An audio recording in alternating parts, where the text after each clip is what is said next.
করে শোনানো হলো বাংলাদেশ বেতার সিলেট। এক্ষুনি শুনবেন স্থানীয় বাংলা সংবাদ। আসসালামু আলাইকুম। বাংলাদেশ বেতার সিলেট সংবাদ পড়ছি কুমকুম হাজারা মারুফা।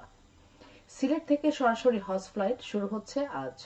ওসমানী আন্তর্জাতিক বিমানবন্দর থেকে মদিনা যাবে সিলেটের প্রথম হজ ফ্লাইট। এবছর সিলেটের ২,৬৭৫ জন হজ যাত্রীর মধ্যে সিলেট ওসমানী বিমানবন্দর থেকে হজে যাবেন ২,০৯০ জন এবং বাকি ৫৮৫ জন যাবেন ঢাকা থেকে। সিলেট থেকে পরবর্তী ফ্লাইটগুলো যাবে ২৩, ২৫, ২৬ ও ২৯ মে। পর্যটন বান্ধব উন্নয়নের মাধ্যমে সিলেটের দর্শনীয় স্থানগুলো পর্যটনের জন্য আরও আকর্ষণীয় করে তোলা সম্ভব। গতকাল সিলেটের জৈন্তাপুর উপজেলা পরিষদে পর্যটনের উন্নয়নে করণীয় শীর্ষক মত বিনিময় সভায় বক্তাগণ এই কথা বলেন। বক্তারা জৈন্তা রাজ্যের ইতিহাস ঐতিহ্যের ধারক মেঘালিথ পাথর সংরক্ষণ, জৈন্তেশ্বরী রাজবাড়ী ও পুরাকীর্তির উন্নয়ন সহ উপজেলার অন্যান্য পর্যটন কেন্দ্র উন্নয়নের উপর গুরুত্ব আরোপ করেন। সভায় প্রধান অতিথি ছিলেন জেলা প্রশাসক মোহাম্মদ শের মাহবুব মুরাদ। সভায় বিভিন্ন দপ্তরের কর্মকর্তা, ইউনিয়ন চেয়ারম্যান এবং রাজনৈতিক দল, ক্ষুদ্র নৃগোষ্ঠী, সাংবাদিক নেতৃবৃন্দ সহ পর্যটন ও রিসোর্ট ব্যবসায়ীগণ উপস্থিত ছিলেন। উপজেলা প্রশাসন এর আয়োজন করে। সারা দেশে জাতীয় পরিচয়পত্র সেবা কার্যক্রম সাময়িক বন্ধ রয়েছে। গতকাল বিষয়টি নিশ্চিত করেছেন জাতীয় পরিচয় নিবন্ধন অনুবিভাগের মহাপরিচালক।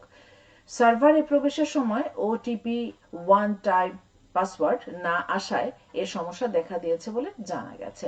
তবে ছবি তোলা বায়োমেট্রিক গ্রহণের কার্যক্রম চলমান আছে। সমস্যার সমাধান হয়ে গেলে দ্রুতই এনআইডির অনলাইন সেবা চালু হবে বলে জানিয়েছেন তিনি। প্রকল্প বাস্তবায়ন বিষয়ক মত বিনিময় সভা অনুষ্ঠিত হয়েছে গতকাল সুনামগঞ্জে। জেলা কালেক্টরেটে সরকারি কর্মকর্তা, স্টেক হোল্ডারদের সঙ্গে এই সভায় প্রধান অতিথি ছিলেন জেলা প্রশাসক ডক্টর মোহাম্মদ ইলিয়াস মিয়া। বিজিবির অভিযানে বিপুল পরিমাণ ভারতীয় চোরাই পণ্য আটক করা হয়েছে হবিগঞ্জ ও শ্রীমঙ্গল সীমান্তে। বিজিবির ৫৫ হবিগঞ্জ ব্যাটালিয়ন গত ৩ দিন অভিযান চালিয়ে মালিকবিহীন ১,১৪,০০,০০০ টাকা মূল্যের এসব পণ্য জব্দ করে। আটককৃত পণ্যের মধ্যে রয়েছে কাপড়, গরুর মাংস, রাবার, ট্রাক ও কাভার ভ্যান। সিলেটে গত ২৪ ঘন্টায় ৪ জনের ডেঙ্গু শনাক্ত হয়েছে। বর্তমানে বিভিন্ন হাসপাতালে ৬ জন চিকিৎসাধীন রয়েছেন। গতকাল স্বাস্থ্য অধিদপ্তরের সিলেট বিভাগীয় কার্যালয় থেকে এ তথ্য জানানো হয়েছে। স্বাস্থ্য অধিদপ্তর জানায়, চলতি বছরের জানুয়ারি থেকে এ পর্যন্ত ১৪ জন ডেঙ্গু রোগী শনাক্ত হয়েছেন। এর মধ্যে সিলেটে ৫ জন, সুনামগঞ্জে ১ জন, মৌলভীবাজারে ৩ জন এবং হবিগঞ্জে ৫ জন। বাংলাদেশ উদীচী শিল্প গোষ্ঠী সুনামগঞ্জের দিরাই উপজেলা শাখার সহসভাপতি গোপাল চন্দ্র দাস আর নেই। গতকাল দুপুরে উপজেলার করিমপুর ইউনিয়নের চাঁদপুর গ্রামের নিজ বাড়িতে তিনি শেষ নিঃশ্বাস ত্যাগ করেন। তার বয়স হয়েছিল ৬৮ বছর। তিনি ১ মে ৪ ছেলে ও স্ত্রী সহ অসংখ্য গুণগ্রাহী রেখে গেছেন। প্রবীণ এই সংস্কৃতি কর্মী উদীচী ছাড়াও অন্যান্য সামাজিক সংগঠনের সঙ্গে জড়িত ছিলেন। তার মৃত্যুতে বিভিন্ন মহল থেকে শোক প্রকাশ করা হয়েছে। এবারে শুনুন কৃষি সংবাদ।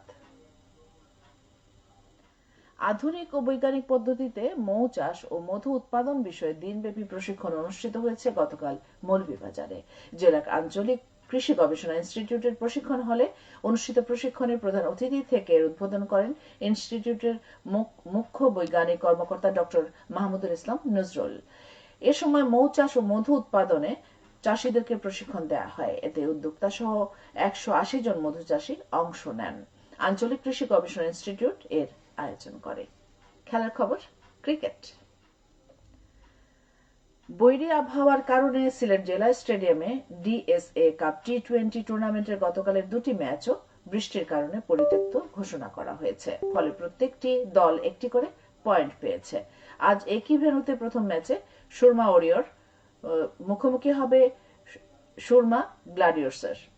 দ্বিতীয় ম্যাচে ভাসিয়া টাইটান্স মোকাবেলা করবে ম্যাগনা সুপার জায়ান্টকে। সবশেষে আবহাওয়া। আজ বেলা ১টা পর্যন্ত পূর্বাভাসে বলা হয়েছে সিলেট ও পার্শ্ববর্তী এলাকায় পশ্চিম উত্তর পশ্চিম দিক দিয়ে অস্থায়ীভাবে ঘন্টায় সর্বোচ্চ ৬০ কিলোমিটার বেগে দমকা থেকে ঝোড়ো হাওয়া বয়ে যেতে পারে। সেই সঙ্গে হতে পারে বৃষ্টি অথবা বজ্রসহ বৃষ্টিপাত। এসব এলাকার নদীবন্দর সমূহকে ১ নম্বর সতর্কতা সংকেত দেখিয়ে যেতে বলা হয়েছে। আজ সিলেটের সূর্যোদয় হয়েছে ৫টা ৯ মিনিটে এবং সূর্য অস্ত যাবে সন্ধ্যে ৬টা ২৯ মিনিটে। সংবাদ শেষ হলো। আমাদের পরবর্তী স্থানীয় সংবাদ প্রচারিত হবে বিকেল 4:30 মিনিটে। যে ব্যক্তি